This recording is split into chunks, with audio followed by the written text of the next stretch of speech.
शेतकरी बंधूंनो नमस्कार। कन्हेरवाडी तालुका सेलू जिल्हा परभणी येथे आमच्या फील्डवर आमचे मित्र महेंद्र वाटुरे यांनी त्यांच्या शेतामध्ये भट्टी खत नावाचं एक खत म्हणजे रासायनिक आणि सेंद्रिय या दोन्हीचं कॉम्बिनेशन करून एक नवीन खत तयार केलेलं आहे।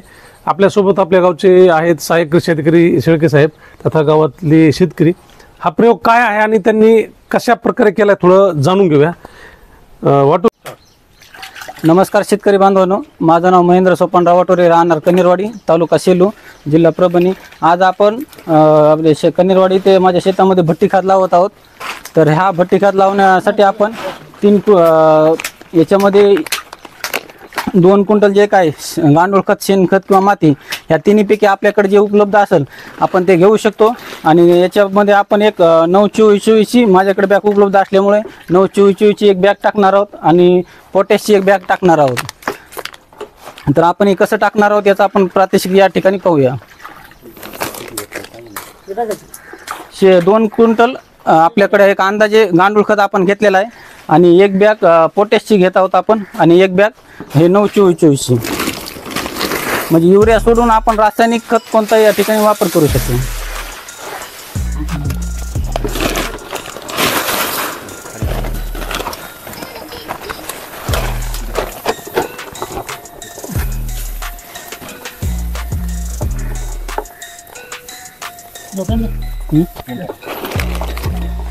आपण या ठिकाणी 2 क्विंटल गांडूळ खत, 50 किलो NP 9-24-24 आणि 50 किलो पोट्याची बॅग टाकलेली आहे। त्याचप्रमाणे अंदाजे 8 ते 10 किलो आपण या ठिकाणी पेंड याच्यावर टाकणार आहोत।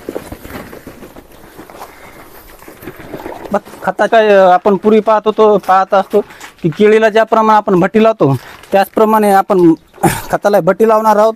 आणि हे जे काही खताचे बॉन्ड आहेत किंवा हे जे काही दाणे आहेत तर हे या ठिकाणी या खतामध्ये आपण याला हे मिक्स करणार आहोत। शिवाय वायसोमिटा पावडर आहे। हे जसं आपण पाहतो की आपल्या शरीराला जसं ग्लुकोजची आवश्यकता आहे तसंच या जीवाणूला जमिनीमधले जे काही हेल्थी बॅक्टेरिया किंवा जीवाणू आहेत यांनाही याची आवश्यकता असते। तर हे आपण वायसोमिटा पावडर याच्यावरती 100 ते 150 ग्राम टाकणार आहोत। त्याचप्रमाणे आपण याच्यावरती थोडंफार पाणी असं म्हणून या ठिकाणी जो काही 1 किलो गुळ आहे त्या गुळाचं पाणी केलेलं आहे आणि त्या गुळाचं पाणीही या ठिकाणी आपण याच्यावरती टाकणार आहोत।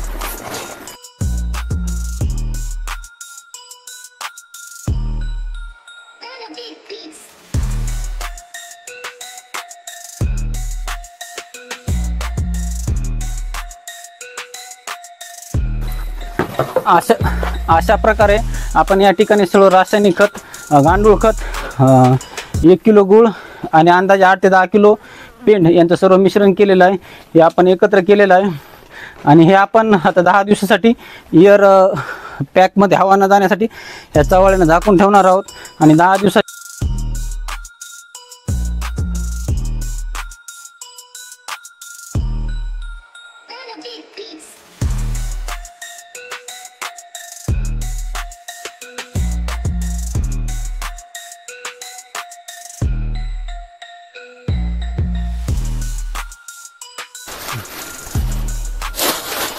पूर्ण बॉन्ड जिरले DAP खत जिरलं असं। बरोबर, म्हणजे आता हे याला 10 दिवस झालेले आहेत आणि हे आता पूर्ण जो खत आहे याच्यामध्ये विरघळलेला आहे आपला DAP।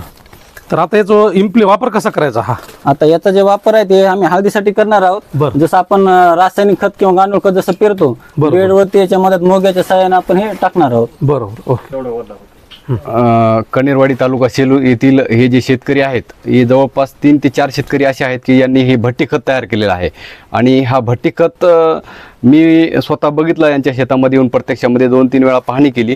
ज्यावेळेस त्यांनी प्रॅक्टिकल केलं त्यावेळेस देखील पाहिलं होतं।